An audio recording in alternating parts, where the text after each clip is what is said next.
countdown for Tuesday, January 23rd, 2024, day 8 of Donald J. Trump's dementia crisis. We start in New Hampshire, where Nancy Mace has now joined Ron DeSantis in endorsing their one-time mortal enemy, and once again, the rats are actually jumping onto the ship. And New Hampshire, where Trump will actually do better than he did last week in Iowa, but the media will tell you the opposite because most of them are either too stupid or too terrified to reach an individual conclusion about anything. Trump barely got 51% of the vote in Iowa, and he got what now turns out not to be the support of 8% of all Iowa Republicans, but just 7% of all Iowa Republicans. But math is hard. And as late as last night, such austere news outlets as the BBC were still declaring his Iowa win a landslide, while suggesting New Hampshire, where the Boston Globe poll over the weekend gives him 57% of the vote, might be close, might mean Republican Party anti-Trumpism is still alive, even though 57% for Trump is more than 51% for Trump. But for some reason, they only see his margin versus the next closest opponent, which is not the way elections work. But don't tell Steve Kornacki that, or they'll have to carry him off on a stretcher. I have no insight on what the voting in New Hampshire will bring, except to note that a whole bunch of other headlines from there were wrong. DeSantis did not end his campaign Sunday. He suspended it, like Ramaswamy suspended his. Because they may be idiots, but they ain't stupid, and there is more than the average randomness of chance at play here. If something forces Trump out, conviction, confession, he goes completely off the deep end, the actuarial tables come for him, whatever, they are ready to jump back in. Although it is hard to see how DeSantis would now be taken seriously even if Trump were suddenly squirted out of the universe, as the cartoonist B. Cliben once wrote, by forces beyond his comprehension. Success is not final, failure is not fatal, it is the courage to continue that counts, DeSantis wrote above his dropout video, attributing the quote to Winston Churchill. Winston Churchill never said that. Never said anything like that, although he did kind of get the time frame right. As tweeter Cheyenne86 notes, the quote is from a 1938 magazine advertisement urging customers to maintain the pioneer American spirit of vision and sturdy confidence, knowing that success was never final and failure never fatal. It was courage that counted. And the 1938 advertising copy DeSantis thinks was said by noted copywriter Winston Churchill concluded, "Live life, every golden minute of it. Enjoy Budweiser, every golden drop of it." It's a Budweiser ad. DeSantis's exit line is from a 1938 Budweiser ad.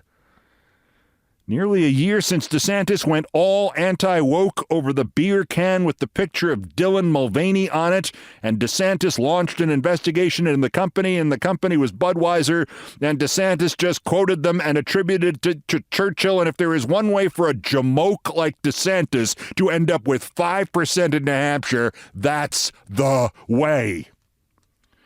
And then, of course, the jamoke endorsed Trump exactly 1 week after telling the truth about Trump. 1 week. You can be the most worthless Republican in America, but if you kiss the ring, he'll say you're wonderful. You can be the strongest, most dynamic, successful Republican and conservative in America, but if you don't kiss that ring, then he'll try to trash you. DeSantis then added, "I'd just like to say, pick a pair, pick a pair. Another sizzling summer is coming. It's time to stock up on the cool, crisp taste of Budweiser and Bud Light, so pick a pair of six-packs." And in conclusion, Anheuser-Busch St. Louis. Moron. And if you think that's moronic, as I mentioned, Congresswoman Nancy Mace, who may have been a Duncan yo-yo in a previous life, and in fact may be a Duncan yo-yo in this life, Nancy Mace endorsed Trump yesterday. This was Nancy Mace on January 11th, 2021. I've talked to some of my colleagues on both sides of the aisle today. I do believe there's an appetite, whether that is censure or some other resolution or opportunity to move forward. And somebody's got to be held accountable, and we have to hold the president accountable for what happened. The rhetoric leading up to this vote, the lies that were told to the American people, this is what happens. Rhetoric has real consequences, and people died. And that's why she's endorsing Trump. 3 years and 12 days is a lot of time to bang your head against the hardwood in the world of Nancy Mace. Trump himself had to pivot suddenly yesterday. He had gotten all geared up to testify at E. Jean Carroll trial 2 out of 3. He, in fact, had just spit-posted her literally 42 times in 13 minutes and was sitting at the defense table next to Alina Habba, his consciousness visiting and then departing our plane of existence every 90 seconds or so, when the judge said one of the jurors was sick and he would be postponing for the day, and then Habba said her parents have COVID and she tested negative, but she had a fever. Habba fever. And she asked the judge to delay till Wednesday because the Fuhrer had to be in New Hampshire today. And the judge said, let's just get out of here and we'll settle that later. And then the entire fascist crowd shouted election interference. And then it turned out the judge had delayed until Wednesday. And no, none of the fascists said oops or anything. And before we get to Trump's latest confirmation that his cheese whiz is fully and rapidly sliding off his cracker, I wanted to wax philosophical on you for a moment and quote the impeccable Brian Beutler, who writes a terrific Substack called Off Message, and who rallied us all around the flag yesterday with this, quote, in some polls, Biden's actually less popular than Trump, but many of Biden's detractors are soft disapprovers. They're not never Biden. Trump's detractors, by contrast, nearly all despise him, and they comprise a majority of the country. It suggests that anti-Trumpism is the most powerful force in American politics, and if husbanded well, an insurmountable obstacle to his hold on power. It's a big part of why I get frustrated when Democrats try to center politics around other, less potent things. Unquote. Damn straight, Brian Beutler. Hate proudly, my friends. Hate Trump proudly. And now to Dementia Watch 2024.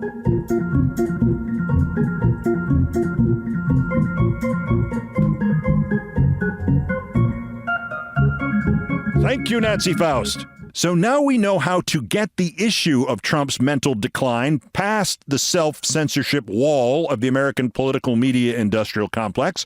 We have to wait for another politician to call him out on it, preferably one who was collateral damage from a Trump dementia episode, as Nikki Haley was. That way, see, the terrorized, money-obsessed, quote, journalists, unquote, can say, we didn't say he's losing his mind. She said it. And if they're lucky, he will then come back at her, and they can both sides the thing to death as they do everything else. This is literally how this works. If Trump started speaking in tongues, they could not say he was speaking in tongues. The closest they could get to that would be to say he appeared to be using language unfamiliar in the state. If Nikki Haley says he's speaking in tongues, they could run that. This way, if Trump regains power, they could print out what they wrote about him or said about him and hold it up and say, we were only quoting her. We didn't insult the Fuhrer ourselves. And they would plea for the Trump dictatorship to let them keep publishing or let Wolf Blitzer stay on the air. Of course, they wouldn't let them keep publishing or let Wolf Blitzer stay on the air, and everybody will wind up in the camp. But the networks and the newspapers don't realize that. Anyway, for whatever else Haley does or does not do in her life, she has mainstreamed the obviousness of Trump's crisis, at least for the moment. She has outed what a sniveling little toady this sentient lawn ornament Elise Stefanik is, as she pursues the vice presidential nomination she will not get. If you've missed this, Stefanik insists that Trump did not confuse Nikki Haley and Nancy Pelosi. It was, according to this woman Stefanik, some sort of allegory, or another word Stefanik is too dumb to know. He was insulting Nikki Haley, she says, by linking her to Pelosi because they both rely on Democrats. Honestly, Elise Stefanik opens her mouth. Suddenly, I miss Sarah Palin. By the way, the wages of sin over the weekend, Trump mispronounced Stefanik's name.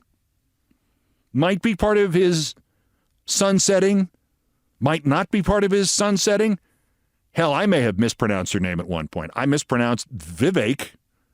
Might be relevant to this, might not. It's just hilarious, given what a pretzel she twisted herself into, trying to prove she'd be a good slave for Trump. It is important to note that the Haley-Pelosi thing is just the latest in the latest series of confused identities in Trump statements. Trump showed signs of this sunsetting as early as 2019 or 2020, but the mistakes are moving further and further away from adjacent memories or adjacent identities. To be shown a picture of E. Jean Carroll as part of that lawsuit and to be asked, who's that in the picture, and to say, that's my second wife, Marla, that's evidence of early confusion, but it's more likely evidence of suppressed memory or maybe even whatever Trump has that is like guilt. As I've said before, calling Biden Obama is simply a series of links between the two men dissolving inside his brain so that he identifies them interchangeably. But the only thing Nikki Haley has in common with Nancy Pelosi, well, three things really, is that he hates them both, they are both women, and their first names both start with N.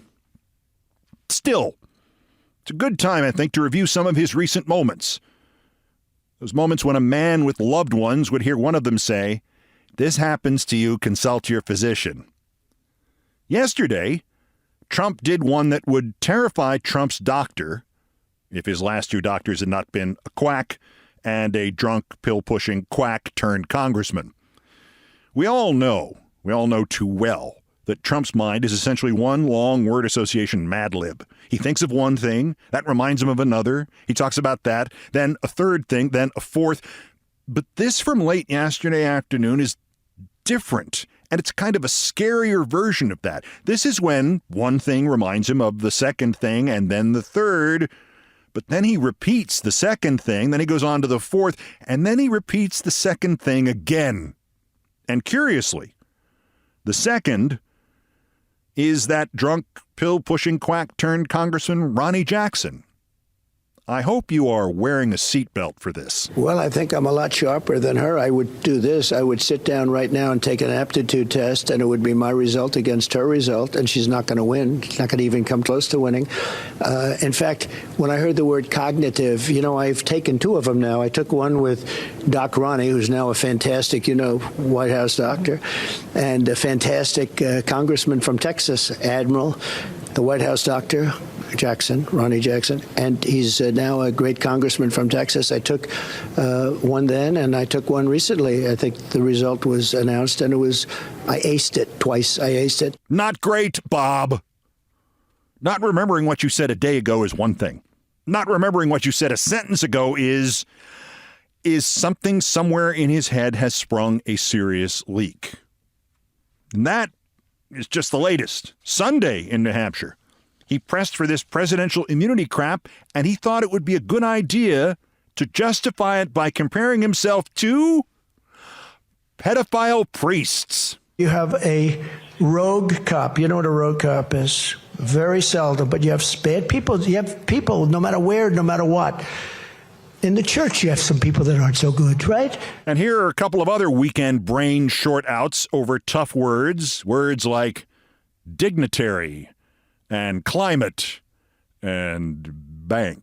No, but can you imagine you're a foreign dignity and you're coming into the United States? That's true. They don't go far, but it's certainly not great for your climb, they call it climate. But we're also going to place strong protections to stop banks and regulators from trying to debank you from your political beliefs, what they do. They want to debank you, and we're going to debank. Think of this. They want to take away your rights. They want to take away your country. The things you're doing, all electric cars, give me a break. these kids today with their rock and their roll. Am I right? Oh, boy. The mystery word there was debank, a new Republican buzz term for when banks refuse to provide services to people who are white supremacists or were in on January 6th or are Trump. And then, of course, we have the original citation in our catalog of Trump dementia crisis and the response. By the way, they never report the crowd on January 6th. You know, Nikki Haley, you know, did you know they destroyed all of the information, all of the evidence, everything, deleted and destroyed all of it, because of lots of things. Like Nikki Haley is in charge of security. We offered her 10,000 people. Last night, Trump is at a rally, and he's going on and on mentioning me multiple times as to why I didn't take security during the Capitol riots. Why I didn't handle January 6th better. I wasn't even in D.C. on January 6th. I wasn't in office then. They're saying he got confused, that he was talking about something else. He was talking about Nancy Pelosi. He mentioned me multiple times in that scenario. The concern I have is I'm not saying anything derogatory, but when you're dealing with the pressures of a presidency, we can't have someone else that we question whether they're mentally fit to do this. We can't. And your weekly reminder that Trump is a walking confirmation of that oldest saw in psychology.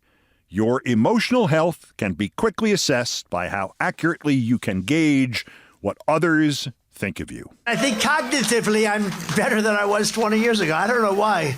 Better? Better than what?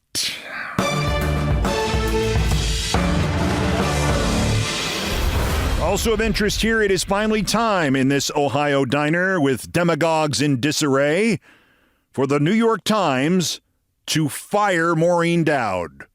That's next. This is Countdown. This is Countdown with Keith Olbermann.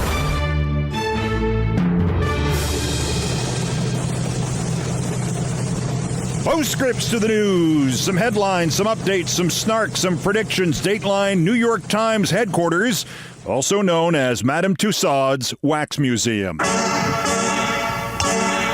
Okay, that's it. It's time to retire Maureen Dowd. Or fire her. Or just let her keep writing, but only print one copy of her newspaper with the column in it, so she doesn't know she is humiliating herself and the paper every week, and they stopped running her. It can be argued that Maureen Dowd's shelf life expired around 1996, but she keeps right at it, churning out what is basically the same column. Some strained, not quite there analogy between the entertainment world and politics a couple times every week.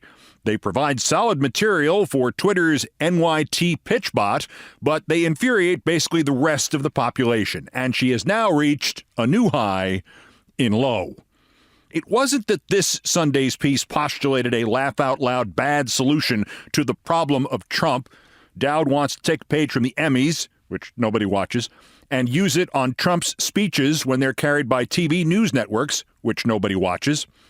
The Emmys apparently speeded up the thank you process in speeches by running a crawl of all the people the winner wanted to thank. A damn fine idea, by the way. Well, Dowd wants CBS, NBC, ABC, CNN, and MSNBC to run Trump speeches live, but with a crawl listing his lies as he lies them. Cool. You know that nobody who believes him would watch his speech on CBS or NBC or ABC or CNN or MSNBC or PBS, right, Maureen? That you could run the same speech on those networks from Trump again and again and just put up a different city locator in the corner and nobody watching would know the difference, right, Maureen? That Trump long ago figured the route around for his lying. He feeds it directly to the cult via a series of streaming networks and Fox, which he controls or influences or bullies. Also, correcting Republican lies in real time. Gosh, I never thought of that. We tried that at MSNBC during the Republican convention in 2008. And then again, I tried it at Current TV in 2011 and 2012, and the GOP immediately went straight to retribution against the parent companies, particularly against NBC. They threatened to boycott the presidential debate on NBC if I ever said anything like that again. It was called the truth. But the Dowd problem is not that bad old solutions that solve nothing and will be seen by no one form the basis of her column. It's little both-sidesist crap like this, in which it is clear that reality is less important to Maureen Dowd and the New York Times than is a nice parallel sentence structure. Quote, even after 4 years of Donald the Menace in the White House, I am still gobsmacked that he could be on his way to another stint as the leader of the free world. As a parenthetical, how many of those words have you not personally used this century? But given his landslide in Iowa, it wasn't a landslide, he won by 2,222 votes, we must accept it, no matter how ludicrous it seems. So we're stuck with two narcissistic circa 80 Pauls in a race most of us don't want. One of them has been cut off from a lot of media coverage because of fears about his deteriorating performances. The other has been cut off by some media outlets over fears about his deceptive performances. That gratuitous and actually incorrect shot at President Biden and the deliberate ignoring of Trump's deteriorating mental health and his crisis is appalling, given that democracy is on the line and Biden's cognitive ability could kick Trump's cognitive ability down the stairs, if Trump could ever get up a pair of stairs. But it's even worse. Who in the hell is Maureen Dowd to be throwing out age insults against Joe Biden, or Trump for that matter? Maureen Dowd admits to being 72 years old. I don't think 72 years old is too old to be a newspaper columnist. I don't think 85 is too old to be a president. I don't think 65 is too old to do a news podcast. But if I did, bluntly, my opinion would be the height of hypocrisy and irrelevancy. It isn't age, it's competence. My friend Norman Lloyd died 3 years ago.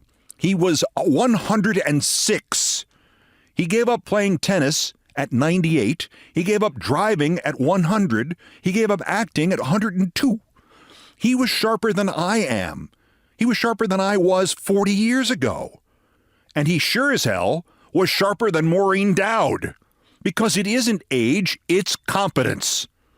And to ignore the fact that Trump's competence is vanishing while taking an invalid shot at Biden's in, by the way, the 1,000th different rewrite of your last good column about that young guy, Bill Clinton, shows that Maureen Dowd's competence is no longer in question. It is utterly gone. Dateline Ouray, Colorado. Somebody stole 200 copies of the Ouray County, Colorado Plain Dealer from the newspaper racks last Thursday. Authorities don't have the slightest idea of a suspect. And when I say don't have the slightest idea, I mean they have a pretty good guess. The Plain Dealer had broken a story about alleged rapes at an underage drinking party at the home of the Ouray County Police Chief, Jeff Wood. Problem? The Ouray County, Colorado Plain Dealer has, subscribers, and they get their copies by mail. Also, there's this new internet things in Colorado. And social media, and what the kids call the Streisand effect, where you draw attention to a story nobody knows about by complaining loudly about that story. Publisher Mike Wiggins says this is not the first time somebody's tried to stop one of their scoops. 3 years ago, they found a local campground flaunting COVID restrictions. They had a newspaper vending machine at the campground, and some genius taped over the coin slot and put a sign over the window of the newspaper box, and the sign read, "Please remove this."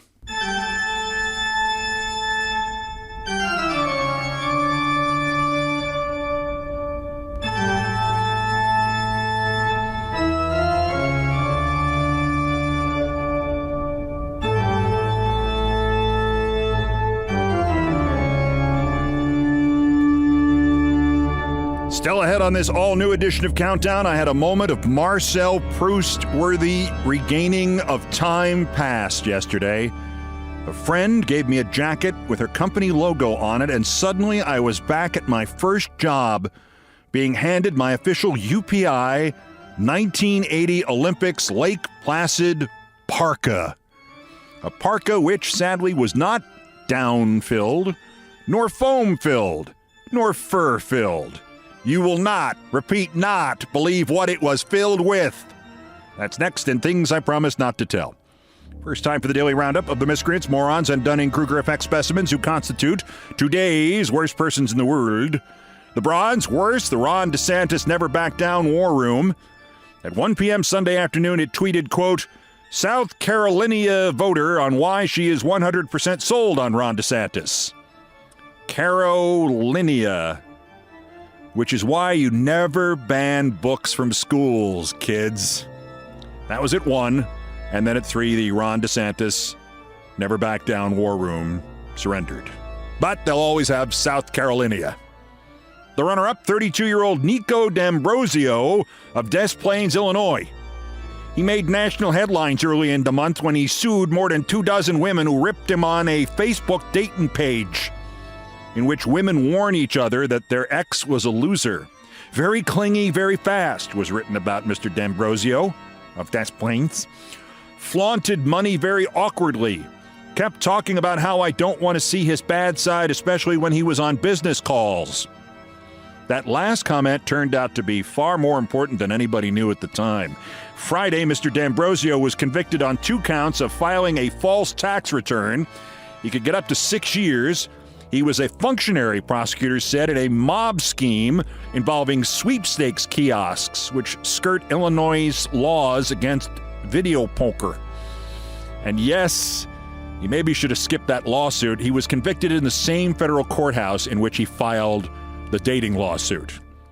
But our winner is Elle King, the worst. She is some kind of country singer, and I don't mean that in the positive way, like she's some kind of country singer. I mean like her career's probably over now. The Grand Ole Opry has publicly apologized for Ms. King's performance at the Dolly Parton birthday celebration last Friday. She was supposed to sing Parton's Marry Me. The first sign of trouble was when she got on the Grand Ole Opry stage and Ms. King made up new words to the song. Quote, I don't know the lyrics to these things in this effing town. Don't tell Dolly 'cause it's her birthday. The next tell was when Ms. King announced, I'm not even gonna effing lie. Y'all bought tickets for this spit. You ain't getting your money back. As one audience goer pointed out, that performance was like a lackluster karaoke performer wasted out of their minds. And the punchline? Elle King is the daughter of one-time humorist turned MAGA nut Rob Schneider. Elle, she still might not be the worst person just in her own family. King, today's worst person in the world!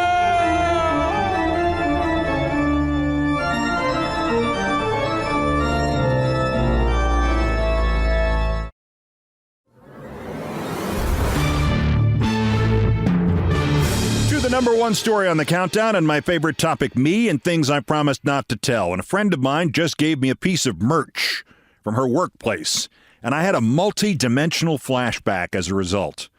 Cold weather clothing, her company logo over the breast, and I was back on 42nd Street in Manhattan in late January in the year of our Lord 1980.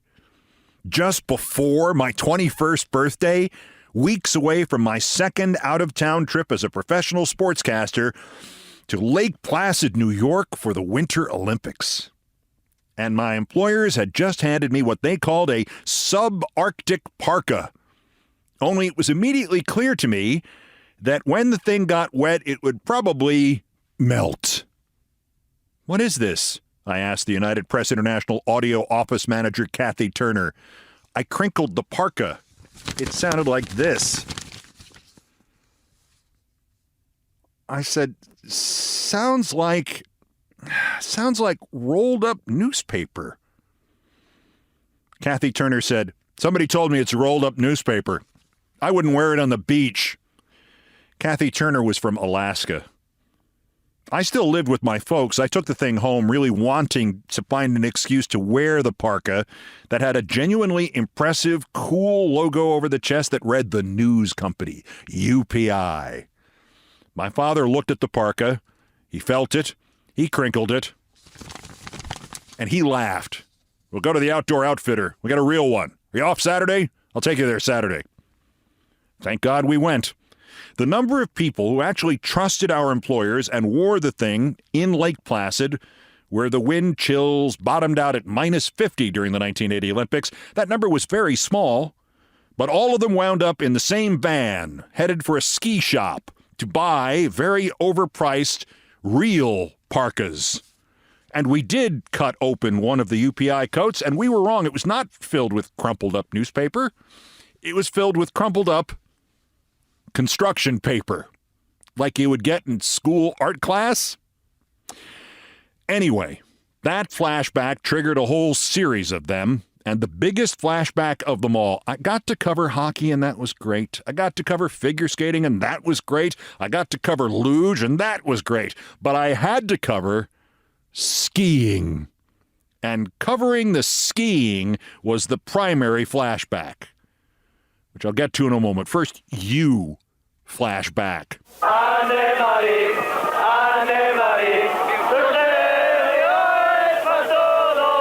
There's been an awful lot of singing on the slopes of Whiteface Mountain during these Olympics, and most of it has been done by the Austrians.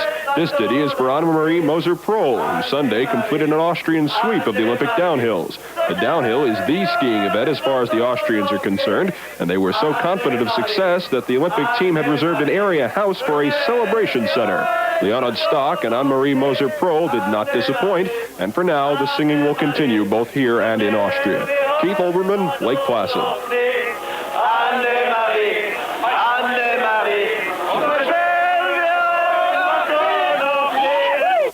The alarm goes off. It is pitch black in my room at the Swiss Acres Motel. It is Valentine's Day, and I am still drunk. Keith knew he was in trouble. But I was also 21 years old, and in fact, my 21st birthday had only been 18 days earlier, so somehow I survived.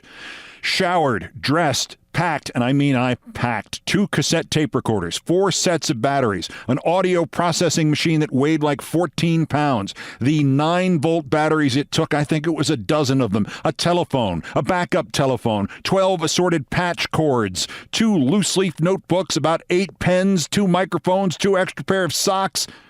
Then I got dressed, 2 full sets of thermal underwear, shirts, sweaters, snow pants, snow shoes, because it was 11 degrees below zero that morning. I got something quick to eat at the commissary, and I made it out somehow to the line for the bus from the Lake Placid Olympic Center to the Lake Placid Transportation Center to Lake Placid's own Whiteface Mountain, then on to the snow track, the open-penned mountain tractor that went up the side of Whiteface Mountain and took me to the finish line of the 1980 Olympic men's downhill ski final. Still drunk. That is how a reporter covered the Olympics nearly 43 years ago. You drank. You woke up, you went, you stood near the finish line, and when the skiers completed their runs, you hiked or wobbled over to them, and you took out your microphone or your pen and you interviewed them like 2 minutes after they had finished hurtling towards you down the hill. You could see almost nothing of the race from there. There were no TV monitors. Basically, your only clue was the sound of the crowd that would give you about 30 seconds worth of warning that the skier was coming over the near horizon, and you should be prepared to flee just in case he or she wiped out. Also, you were on top of a mountain at the dead point of winter, and whereas it might have been a balmy 11 degrees below zero in the comfort of the Swiss Acres Motel, with the wind chill at the base of the mountain, it was 48 below zero. And there had already been 4 inches of new snow since the sun came up. Which is where the still drunk part came in handy. My bosses at my first job, the 1,000-station radio network called United Press International Audio, had decided the night before to teach me how to drink while on assignment. My bosses were the bureau manager for that part of UPI, the late Stan Sabick, who had hired me, and Sam Rosen, the sports director of the network, who not only somehow survived being my first boss, but today, just 43 years later, is still working as the television voice of the New York Rangers hockey team and is in the Hockey Hall of Fame. So I guess my reputation as a tough employee is wildly overrated, or at least Sam thinks so. Sam and Stan kept me drinking at the motel until 2 a.m., knowing full well that I had to get on the 6 a.m. bus to go cover the men's downhill because it was the two of them who had assigned me to go cover the men's downhill. And bluntly, I was surprisingly pleased with myself that freezing morning because I had indeed learned how to drink while on assignment. I had somehow found the phone jack for the UPI phone buried under all the new snow, which of course was buried under all the old snow, attached the phone to it, gotten a dial tone, called the office, checked the alligator clips with which I would feed the tape, and all was well. Until I went to put a cassette tape into the cassette recorder. I didn't have one. Fat lot of good 2 cassette tape machines gonna do you without a cassette to stick in one of them. I looked forlornly around the base of Whiteface Mountain. 1,200 feet above sea level as we were, there was a surprisingly nice chalet and a decent restaurant, but there were no Radio Shacks or other electronics stores. There was, however, one other radio guy, Jack Briggs, from the Associated Press Radio Network, the nominal arch rival to our own UPI Audio. I knew Jack a little. He was a nice guy. I went and explained my plight, making sure to blame my bosses for my predicament. "Oh, man," he said, his breath turning into first steam and then ice cubes. "I'm so sorry, but I can't give you a cassette. I'm sorry, you're UPI and I'm AP." Oh, how I laughed. That was a great line to say to a rookie reporter still drunk, thanks to the initiation rituals of his own bosses, the possessor of one great buzz but 0 audio cassettes. Jack Briggs could tell I thought he was kidding. That's when he said, I'm not kidding. Look, if my boss Shelby Whitfield ever found out, he'd fire me." I suddenly wasn't drunk anymore. Not at all. My boss will fire me. Briggs was adamant. I can't run the risk of Shelby finding out. I have to confess, I shouted, "How in the hell is he going to find out, Jack?" I think subconsciously I was hoping to create an avalanche, which would have been a better solution than the one I was faced with. I said to him, "There's you, and there's me, and we're on top of a goddamn mountain, and Shelby Whitfield, your boss, is in Washington, D.C., and he's a drunk, and he's probably more drunk than I am, and he'd probably thank you for helping me to drink more." Briggs would not budge. I told him I would pay him. I told him I would give him the cassette back after I fed my boss the interviews over the phone so there'd be no evidence and he wouldn't even have to do any interviews. No good. "I'm sorry, and I know you're going to tell this story about me for a while." As he walked away from me, I shouted after him, "Forever!" Turned out there was no Radio Shack and no camaraderie, but there was a West Coast newspaper reporter atop the mountain who heard some of this conversation. I guess I yelled a little loudly at Mr. Briggs. Some guy standing next to a St. Bernard told me to quiet down. He mentioned something else about the avalanches, or maybe I dreamed that part. I don't know. Anyway, the West Coast newspaper guy said he had a micro cassette machine and he would loan it to me and I could give it back to him at the media center that day or the next one. But I had to do him a favor because there was this really cute reporter in our UPI bureau and he really wanted to be introduced to her. And I said, "I can promise you nothing but a handshake." And he understood. And that's how I did not get fired. But of course, a story like this has punchlines. And this one has 2 of them. The first is 2 years and a couple of months later, Shelby Whitfield asked me to lunch. He had left the Associated Press to run the sports department at the ABC radio network back when that was not only a thing, but a big thing. we went to a terrific New York City Chinese restaurant near ABC called Shun Li. And Shelby Whitfield interviewed me for a job when that kind of job paid $80,000 a year, and my very nice studio apartment in a very nice part of town cost less than $500 a month. Later, in an interesting twist, I found out that jobs didn't exist. I was mentioning the interview in a press box somewhere, I think Madison Square Garden, and there was another kid reporter named Howie Rose.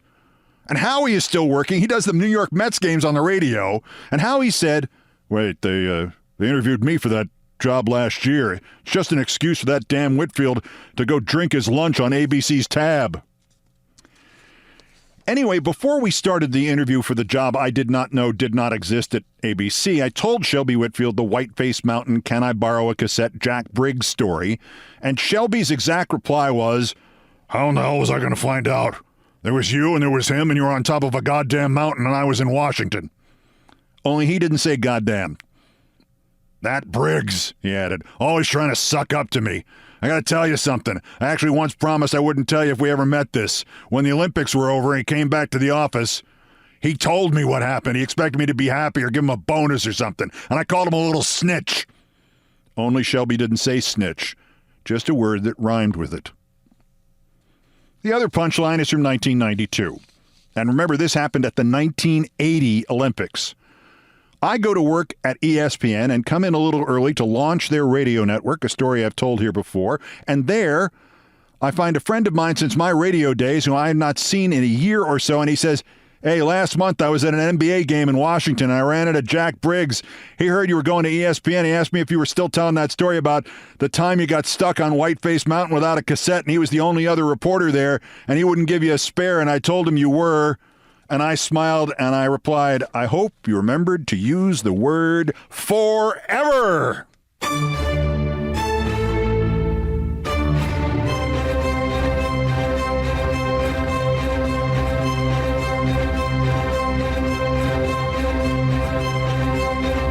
I've done all the damage I can do here. Thank you for listening. Countdown musical directors Brian Ray and John Philip Chanel arranged, produced, and performed most of our music.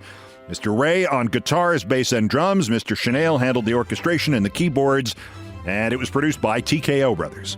Other music, including some of the Beethoven compositions, arranged and performed by No Horns Allowed. The sports music is the Olbermann theme from ESPN2, written by Mitch Warren Davis, courtesy of ESPN Inc. Our satirical and pithy musical comments are by Nancy Faust, the best baseball stadium organist ever. Our announcer today was my friend Larry David, and everything else was, as always, pretty much my fault. That's Countdown for this, the 288th day until the 2024 U.S. presidential election, the 1,113th day since Dementia J. Trump's first attempted coup against the democratically elected government of the United States. Use the 14th Amendment, the Insurrection Act, the justice system, and involuntary commitment to stop him from doing it again while we still can. The next scheduled countdown is tomorrow. Bulletins as the news warrants. Till then, I'm Keith Olbermann. Good morning, good afternoon, good night, and good luck.